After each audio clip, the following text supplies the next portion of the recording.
Hello, Rob Papen here.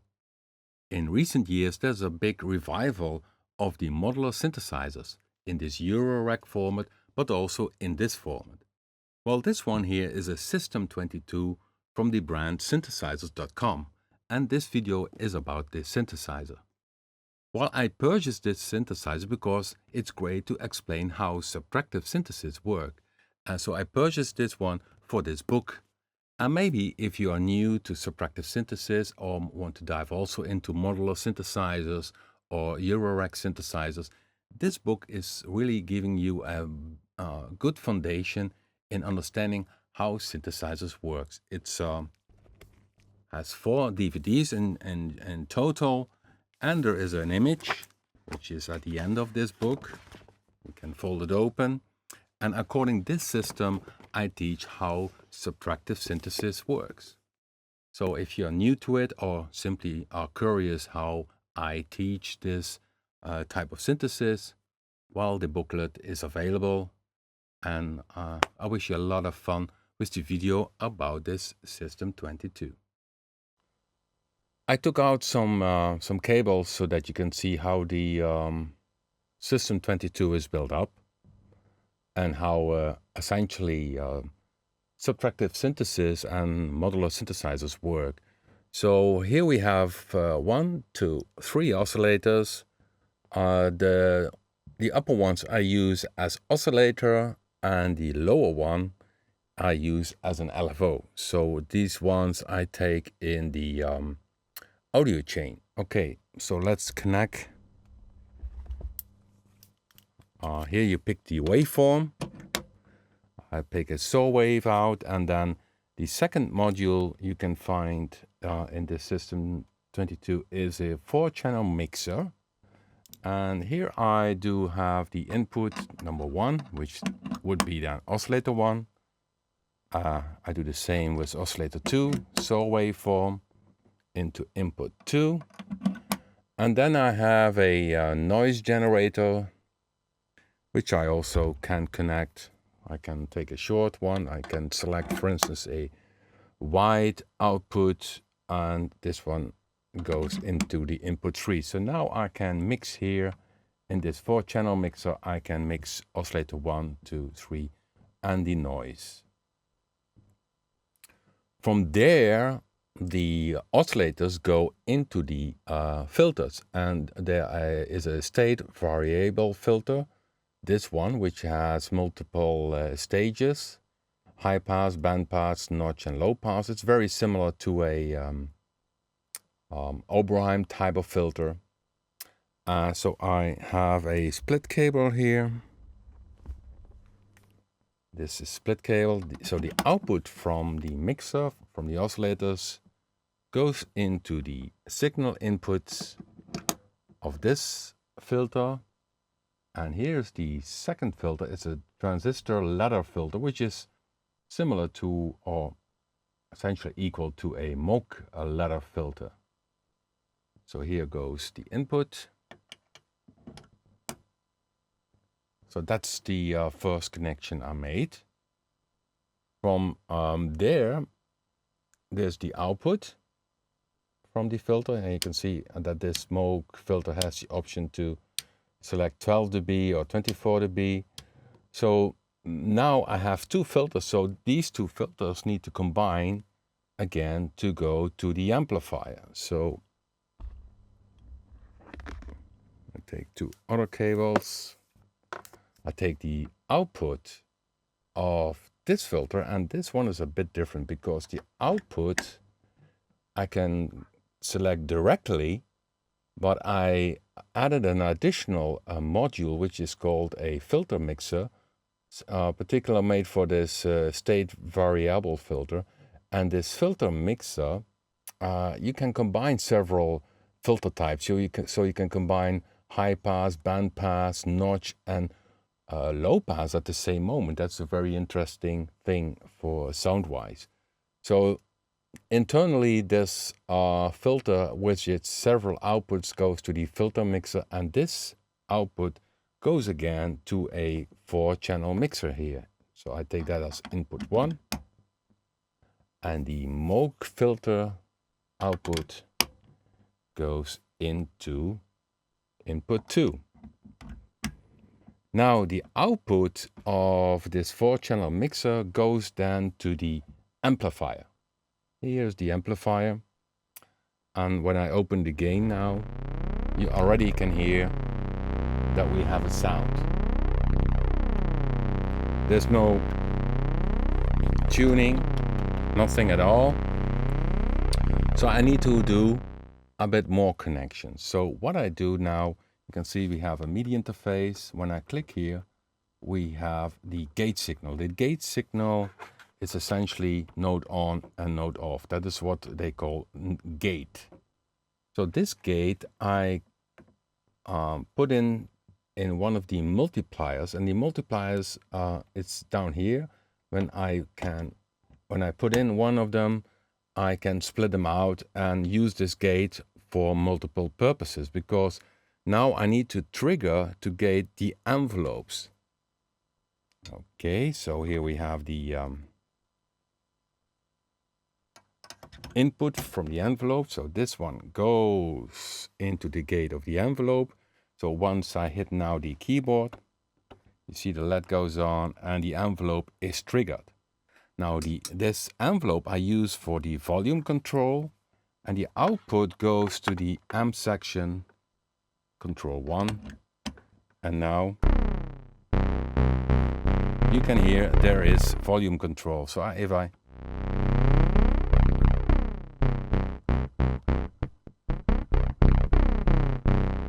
still I don't have any pitch, but the keyboard triggers this envelope, and this envelope controls this amplifier. Because if you don't have this control, simply the sound will bleeding. Just like here, it keeps on bleeding. Because the oscillators keep on playing. So you need something to control the amplifier. So the amplifier makes that you hear the sound, but also you need to have a controller which controls the shape of the sound. And this is done by an envelope. So short attack, a short decay of a long decay, slow attack, or fast attack. But I still don't have pitch on this whole sound. So I also need to connect the pitch, which is coming here from the MIDI interface, this pitch, and also here I use the multiplier, and this one, when I select now another cable, so this is the pitch, and this pitch I connect now to oscillator 1, to the pitch of oscillator 1. You can hear the first oscillator already receives its pitch. And then, of course, I have 2 oscillators. So I also, from this multiplier, I take the second one, and this goes into the second oscillator. And now I can play melodies.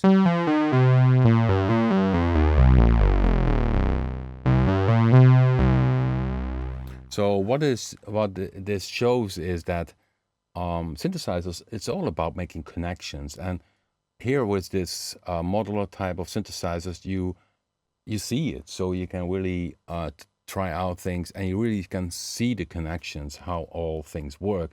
With for instance, a different hardware synthesizer or software synthesizer, you don't see these connections. You don't see all these cables. So that's cool about this system.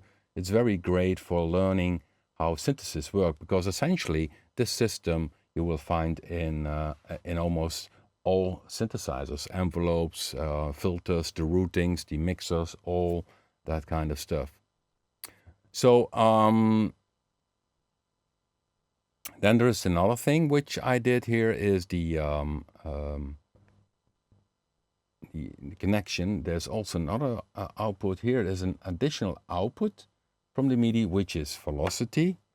So, and when I connect velocity, for instance, to this Moog filter, I can use velocity to control this filter.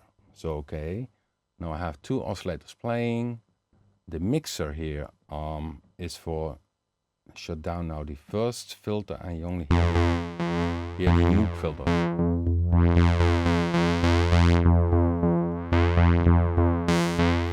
now I can use the velocity. So this is the connection of velocity to the filter, and then this is the amount control. So 0, there's no changes in the filter frequency, and if I open it, I can play different.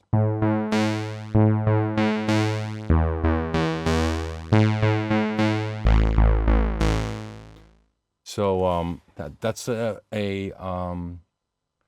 additional feature. You could also say, okay, go to the multiplier and use velocity also on other parts. But in this case, I use the multipliers. I have 3 of them inside of this system. One multiplier I use for the gate, one I use for the dividing the pitch, and the third one I use for the second envelope. And the second envelope is then the connection. So first I need to have this gate, so I make that at gate. So if you look at the LED, you see that the envelope is triggered by the gate. But now the output I still need to connect to one particular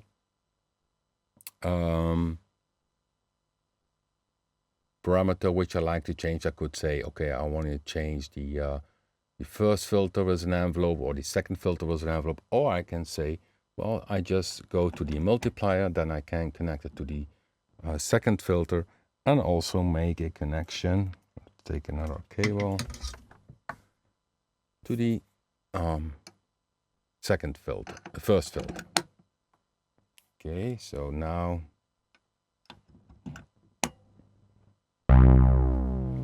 when I open now this, well, this is velocity. Well, this is the envelope amount, so this is the second envelope.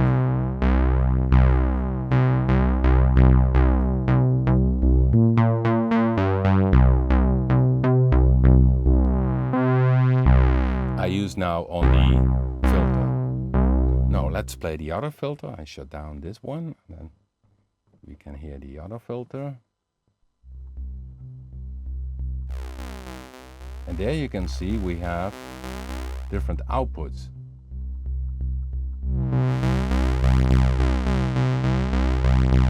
We can mix them together. Now it's low pass. And also I can use now the envelope.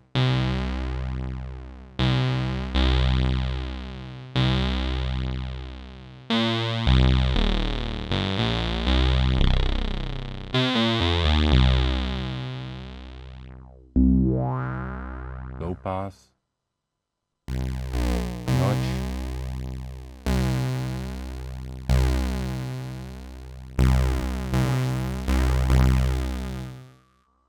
or band pass,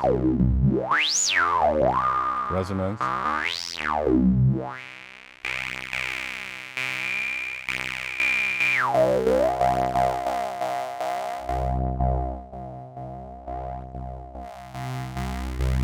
and of course the cool thing is now that I combine by using the mixer, I can combine 2 filters.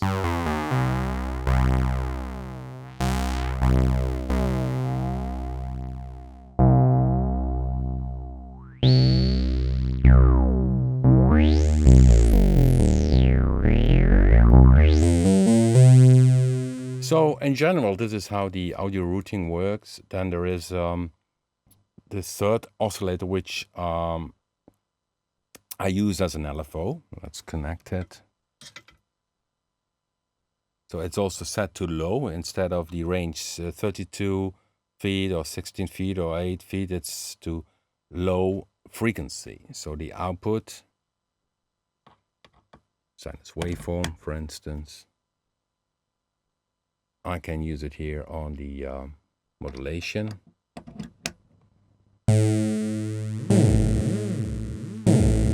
Okay, let's play only first.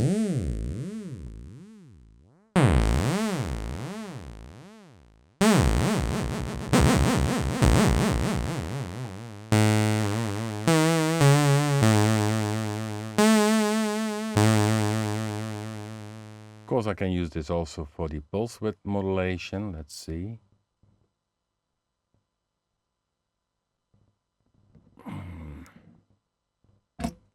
when I go inside this one. Of course, I need to have the output of the pulse square.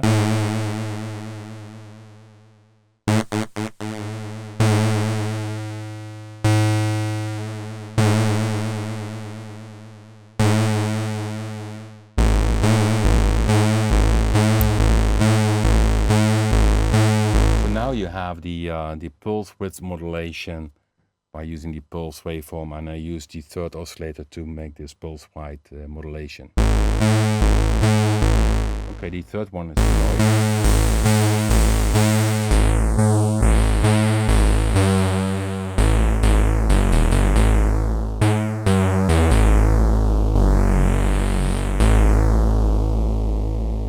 So it's really very cool to experiment, and you can do some different stuff, and especially for learning how synthesis works, it's fantastic.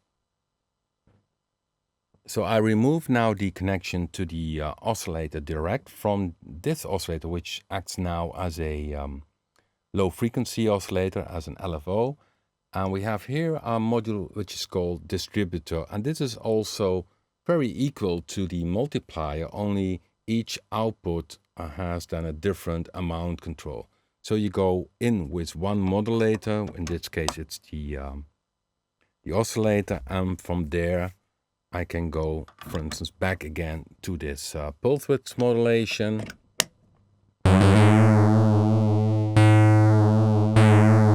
But you have a separate amount control, so I can control the amount here, but also up here. But this allows me also to use the same LFO, and I take output 2 to control, for instance, also the pitch modulation. Okay.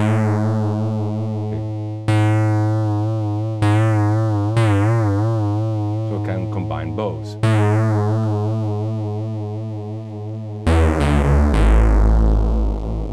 Or I can say, let's take another cable, and I use the third output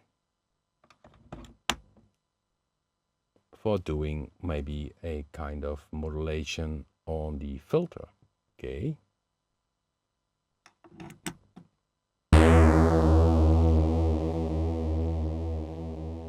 I need to.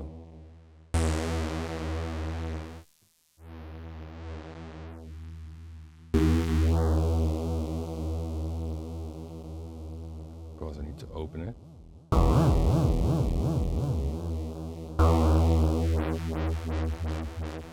And now this LFO goes to the pulse width modulation, to the pitch of oscillator 2, and also to the filter.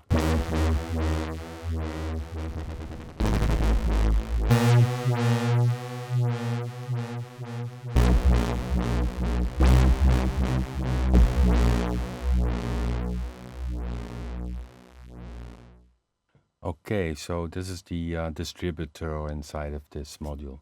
So it's really cool. It's really great that these modular synthesizers are totally back. And of course, you see a lot of rack format synthesizers. And this is also a very cool system by synthesizers.com.